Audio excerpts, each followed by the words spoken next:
तो इसके पहले हम लोग पढ़ चुके हैं, अगर कोई भी ज्योमेट्रिक प्रोग्रेशन में सीक्वेंस दिया गया है तो उसका nth टर्म कैसे फाइंड करते हैं, उसके ऊपर अच्छे से अच्छे क्वेश्चन हम सॉल्व कर लिए। अब उसी सीक्वेंस का हम सम निकालेंगे। तो आइए सबसे पहले हम किस प्रकार से अप्रोच करेंगे सम निकालने के लिए। तो सबसे पहले हम मानते हैं कि a be the first term, a B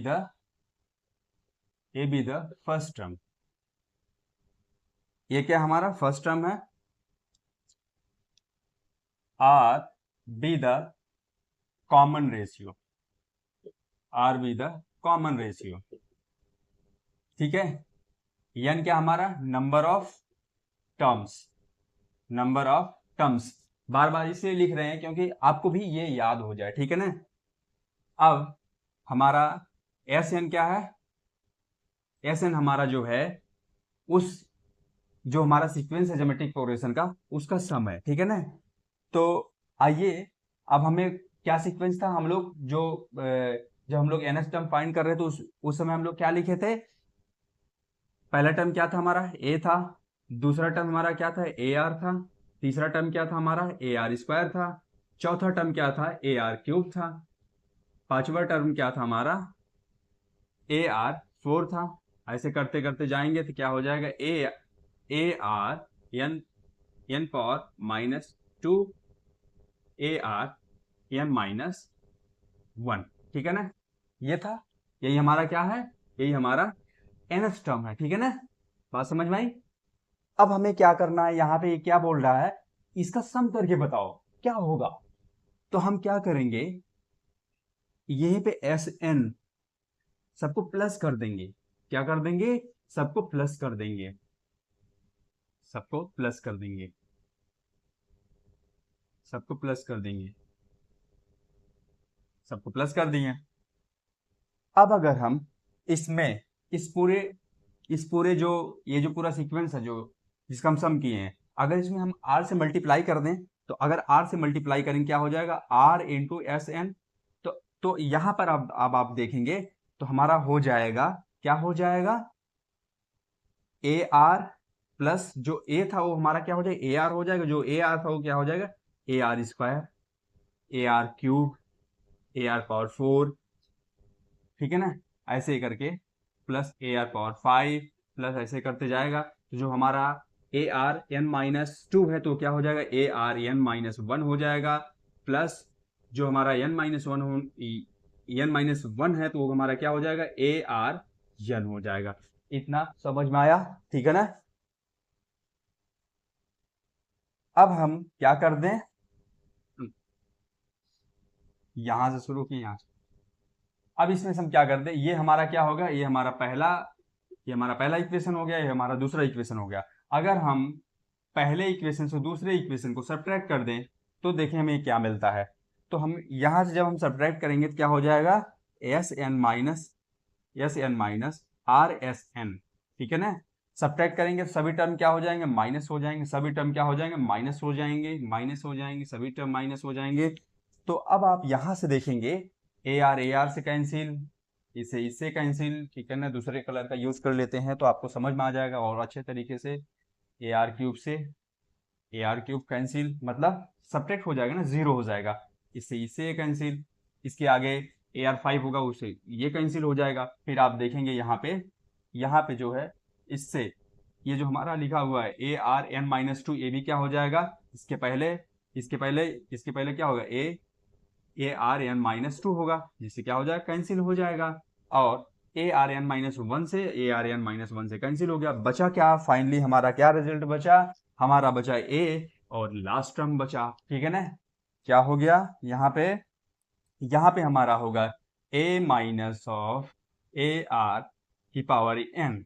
इतना समझ में आया। अब हम यहाँ पे अगर एस एन को कॉमन ले लेते हैं तो क्या बचेगा 1 minus R is equal to A minus A R की पावर n, ठीक है ना। अब इसको और अच्छे से अगर सॉल्व करेंगे तो क्या हो जाएगा, यहाँ से a कॉमन ले लेंगे तो क्या हो जाएगा a कॉमन 1 माइनस आर की पावर n हो जाएगा। और अच्छे सॉल्व करेंगे तो क्या हो जाएगा S N is equal to, इसको इधर लेके जाएंगे क्या हो जाएगा a 1 माइनस आर की पावर n अपॉन में 1 माइनस आर। क्या मिल गया हमें, सम का जनरल फॉर्मूला मिल गया। अगर कोई भी सीक्वेंस ज्योमेट्रिक प्रोग्रेशन में हो, उसका सम फाइंड करना हो तो हम बहुत आसानी से फाइंड कर सकते हैं। पहला टर्म को रखेंगे और कॉमन रेशियो रखेंगे, जितने नंबर का पूछा है नंबर ऑफ टर्म्स रख देंगे, तो हमें क्या मिल जाएगा, उस सीक्वेंस का सम मिल जाएगा। ठीक है ना। तो आइए अब इसमें क्या होंगे, दो केसेस होंगे। ठीक है ना, इसमें क्या होंगे, दो केसेस होंगे। आइए देखते हैं कैसे दो केसेस होंगे। इसको भी मिटा देते हैं। तो हमें क्या मिला, एस एन का फॉर्मूला। आप सोचिए कि मतलब इसको और तरीके से लिखा जा सकता है, दिमाग लगाइए। अभी हम बता रहे हैं पर आप सोचिए। ठीक है ना। अब देखिए, एस एन ए भी हो सकता है और इसे हम ऐसे भी लिख सकते हैं, ए आर की power N minus one upon में आर माइनस वन। अब आप सोच रहे होंगे ऐसे कैसे, मान लीजिए जिनको पता होगा उनके लिए तो आसान है। ठीक है ना। तो देखिए, अगर अगर आप यहाँ पे क्या कर देंगे, आप देखेंगे अगर दोनों, मतलब कहने का मतलब अगर आप आर को इधर लेके आएंगे तो क्या हो जाएगा, आर को जब आप ऐसे लिखेंगे तो यहाँ पे क्या है, माइनस में है ना, तो आप यहाँ पे माइनस आर प्लस वन हो जाएगा। इधर क्या हो जाएगा, माइनस आर प्लस वन हो जाएगा। दोनों तरफ माइनस कॉमन ले लेंगे तो क्या हो जाएगा, माइनस माइनस कैंसिल आउट हो जाएगा। तो आपका यही बचेगा। करके बताएं, देख लीजिए। ठीक है, कोई कंफ्यूजन नहीं होना चाहिए। कैसे होगा, S N is equal to, ठीक है ना, S N is equal to a, अगर हम इसको लिख देंगे माइनस आर की पावर एन प्लस वन। ठीक है ना, और इधर हम लिख देंगे, क्या लिख देंगे, माइनस आर प्लस वन। ठीक है ना।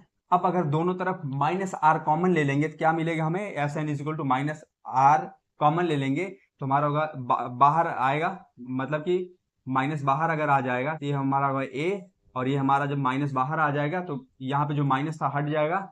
ठीक है ना, यहाँ पे माइनस हट जाएगा तो क्या हो जाएगा, आर की पावर एन माइनस वन। फिर से अंदर जाएगा तो हमारा ये क्या हो जाएगा, माइनस हो जाएगा। तो यहाँ पर भी माइनस बाहर आएगा तो क्या हो जाएगा, आर माइनस वन। फिर से अंदर जाएगा प्लस हो जाएगा, तो माइनस माइनस क्या हो गया, कैंसिल आउट हो गया, हमारा ये वाला टर्म आ गया। ठीक है, क्लियर, कोई डाउट नहीं। आइए अब आगे बढ़ते हैं। अगर आपको ये कंसेप्ट समझ में आ गया तो कहीं भी ऐसा रहे तो आप उसे इस प्रकार से पलट कर लिख सकते हैं, कोई वहां पे दिक्कत नहीं है। ठीक है ना। अब इसमें दो केसेस क्या होंगे, आइए देखते हैं। दो केसेस, इसमें दो केसेस कैसे होंगे, अगर यहां पर देखें तो हम इसे क्या लिख सकते हैं, इसको अगर हम सॉल्व करें, S N is equal to क्या हो जाएगा, ए माइनस ए आर की पावर एन अपॉन में वन माइनस आर। ठीक है ना।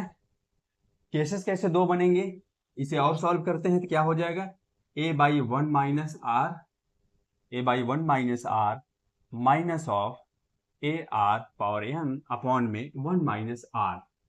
ठीक है, इतना समझ में आया।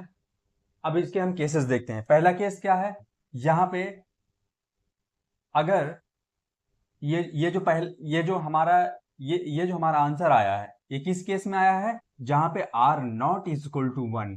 क्या है, R not is equal to one, पहला केस ये हमारा कहता है। ठीक है ना। दूसरा केस हमारा क्या कहता है, आइए देखते हैं। दूसरा केस हमारा ये कहता है, अगर हमारा S N is equal to A plus A R cube A R square plus A R cube plus A R N minus two plus A R N minus one, ऐसा है। अगर हमारा यहाँ पे क्या हो जाए, केस हमारा क्या हो जाए, R is equal to one हो जाए। क्या हो जाए, R is equal to one हो जाए। तो अब आप यहाँ पर देखेंगे क्या हो जाएगा, ए प्लस ए प्लस ए प्लस ए प्लस ऐसे करते कहां तक हो जाएगा, यन तक हो जाएगा। ठीक है, तो हमारा क्या हो जाएगा, सम सम क्या हो जाएगा हमारा, एन इंटू ए, सम क्या हो जाएगा, एन ऑफ ए। ठीक है ना, कोई कंफ्यूजन। ठीक है ना। पहला हमारा किस कंडीशन में था, पहला हमारा जो ये आंसर आया है, ये वाला जो हमारा आंसर, इसको इसको हम इस प्रकार से खोल सकते हैं। ठीक है ना, इसको इस प्रकार से खोल सकते हैं और क्वेश्चन में इसकी जरूरत पड़ेगी, तो इसलिए आप जो है इसको इस प्रकार से भी अपने दिमाग में डालें। ठीक है ना। पहले केस में हमारा जो आंसर आया वो R not equal to one के, मतलब आर इक्वल टू वन नहीं था, यानी कि R not equal to one. दूसरा हमारा जब अगर आर वन के इक्वल हो जाता है तो फिर हमारा सम क्या होगा, सम हमारा होगा एन इंटू ए। ठीक है ना। आइए अब हम देखते हैं कि अगर मान लीजिए कोई ज्योमेट्रिक प्रोग्रेशन में है और वो ज्योमेट्रिक प्रोग्रेशन हमारा इनफाइनाइट जा रहा है, तो उसका हम सम कैसे फाइंड करते हैं, ठीक है ना। इसको इरेज करते हैं। अब हमें क्या करना है, अब हम फाइंड करेंगे कोई एक ज्योमेट्रिक प्रोग्रेशन है, वो इन्फिनिटी तक जा रहा है, उसका सम हम फाइंड करेंगे, ठीक है ना। क्या दिया है, the sum to infinity of a GP when the numerical value of the common ratio is less than unity, मतलब 1 से क्या है, छोटा है, ठीक है ना। और वो किस में है, it is a proper fraction. Proper fraction क्या होता है, जब न्यूमिनेटर की वैल्यू डिनोमिनेटर से छोटी होती है, इस केस में हमें फाइंड करना है, ठीक है ना। तो ऐसी एक कंडीशन है। तो हम क्या निकाले हैं, सम इज इक्वल टू, हम S N is equal to निकाले हैं, क्या निकाले हैं बताइए, ए 1 - r⁻n/(1 - r)। बहुत आसान है, जो आप लिखेंगे उसके नीचे जो है एन की वैल्यू हटा देंगे, वही आपका हो जाएगा, ठीक है। याद करना बहुत ही आसान है, डिफिकल्ट नहीं है। अब इसको हम कैसे ओपन किए थे, ओपन कर लेते हैं। और हमारा जो रेशियो का जो लिमिट है क्या है, -1 r < ठीक है ना। ये हमारा रेशियो दिया गया है, ठीक है ना। अब इसे हम ओपन करेंगे, S N is equal to A minus of A R power N upon में 1 - r। इसे और तरीके से लिख सकते हैं, कैसे लिख सकते हैं, a/1 - r minus of A R power N upon में 1 - r। और जैसा कि जब जब आप लोगों को लिमिट पढ़ाएंगे तो बता देंगे क्या होता है, limit n tends to infinity r की power n that is equal to 0, ठीक है ना। जब हम लोग पढ़ेंगे फंक्शन लिमिट्स, तब ये हमें हमारे लिए बहुत आसान सी बात हो जाएगी, ठीक है ना। अभी हमें इतना इतना इसे याद करके रखना है, ठीक है ना।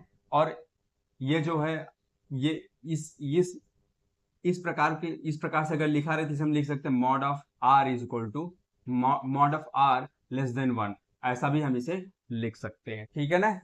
अब आइए, हाँ, तो अब हम क्या करते हैं, यहां पर ये सम कितना, ये जो सम हम कर रहे हैं कि कहां तक कर रहे हैं, इन्फिनिटी तक।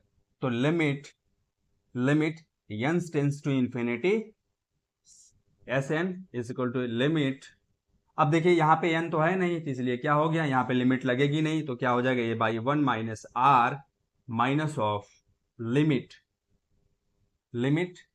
तो ये a/1 - r बाहर चला जाएगा, a/1 - r बाहर आ जाएगा, limit n tends to infinity r की power n।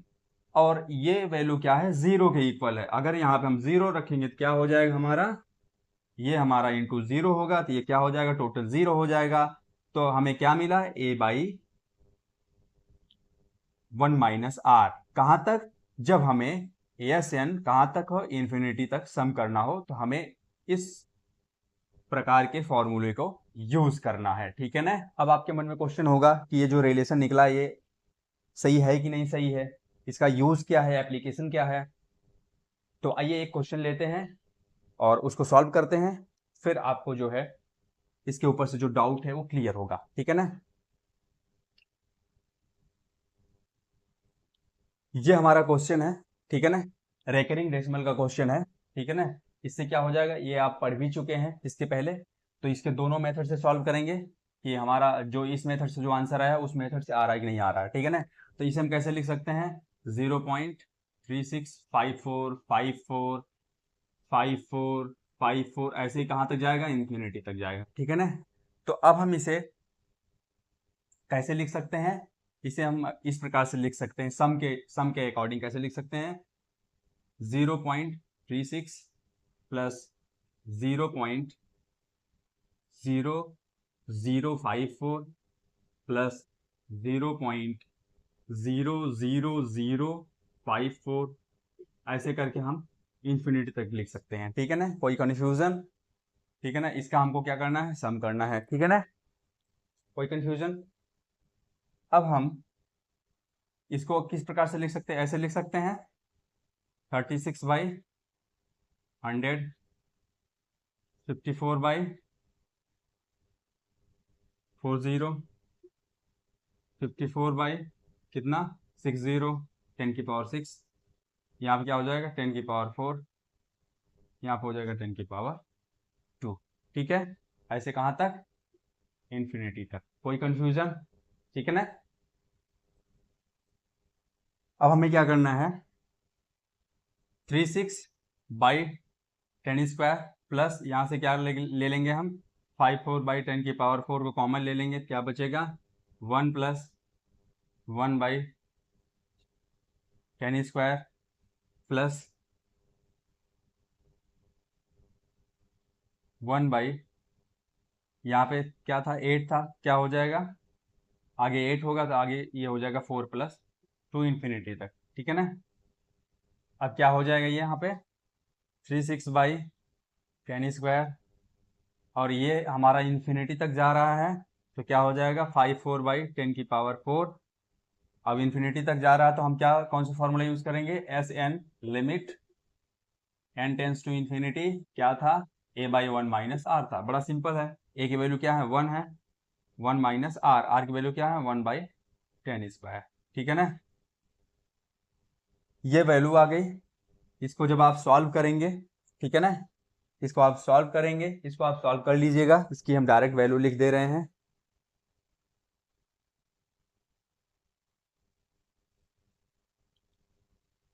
Three six one eight by 9900। ठीक है ना, इसकी ये वैल्यू होगी। अब इसका जो दूसरा मेथड है उससे सॉल्व करते हैं। ठीक है ना, दूसरा मेथड जो हम 5th और 6th क्लास में सॉल्व किए होंगे उस मेथड से सॉल्व करते हैं। इसको ऐसे ही रहने दीजिए, आप देखेंगे कि आंसर हमारा यही आएगा। अगर हम ये जो हमारा है इसे हम क्या मान लेते हैं, x मान लेते हैं। ठीक ना, ऐसे ही मान के सॉल्व करते थे। अगर इसमें हम 100 से मल्टीप्लाई करेंगे तो क्या हो जाएगा, 100x करेंगे तो ये हमारा 36 चला आएगा। यहाँ पे क्या हो जाएगा 54 54 54 54 कहाँ तक जाएगा, इन्फिनिटी तक जाएगा। फिर से इसमें हम क्या करेंगे, फिर से हम करेंगे इसमें से किससे मल्टीप्लाई करेंगे, और 100 से मल्टीप्लाई करेंगे तो क्या हो जाएगा हमारा, बताइए क्या हो जाएगा।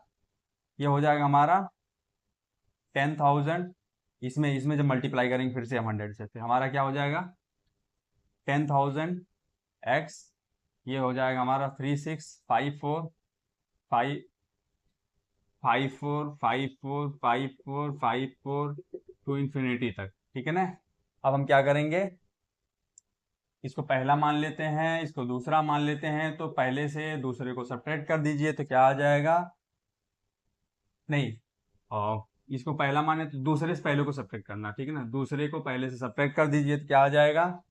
अब आप देखेंगे जब दूसरे से पहले को सब्ट्रैक्ट करेंगे तो यहाँ पे हो जाएगा आपका 10,000x minus of 100x minus of 100x that is equal to, ये हो जाएगा 3654 माइनस ऑफ 3654 माइनस ऑफ क्या हो जाएगा 36, और ये बाकी जितने के टर्म क्या हो जाएंगे, कैंसिल आउट हो जाएंगे। क्या हो जाएंगे, कैंसिल आउट हो जाएंगे। तो क्या हो जाएगा -36, बाकी इधर के टर्म क्या हो गए, कैंसिल आउट हो गए ना, क्योंकि सेम है तो कैंसिल आउट हो गए। ठीक है ना। अब यहाँ पे क्या आ जाएगा आपका, इसको सॉल्व करेंगे 100 करेंगे तो ये देखिए 9900 हो जाएगा। ठीक है ना, और यहाँ पे x आया, और यहाँ पे इसको सॉल्व करेंगे तो ये हो जाएगा 3654 माइनस ऑफ 36, क्या आ जाएगा ये 14 में से 6 जाए 8 1 6 3, क्या आ गया 3618 x इक्वल टू 3618 बाई 9900, यही आंसर आया था ना। इसके मतलब जो इन्फिनिटी की हमारी जो इन्फिनिटी का जो ये सम निकला है ये हमारा क्या है, करेक्ट है। और जो हम बेसिक तरीके से फाइंड करते थे वो उससे भी आंसर सेम ही आया, इससे भी आंसर सेम आया। तो देखिए ये दोनों आपके प्रूफ हो गए। अगर इसमें कोई कंफ्यूजन हो तो आप कमेंट करके पूछ सकते हैं। ठीक है ना। अब इसके ऊपर जो हम क्वेश्चन सॉल्व करेंगे अगले लेक्चर में सॉल्व करेंगे, क्योंकि ये लेक्चर में बहुत बड़ा हो जाएगा। ठीक है, तो आज के लिए इतना ही। जय हिंद, वंदे मातरम, धन्यवाद।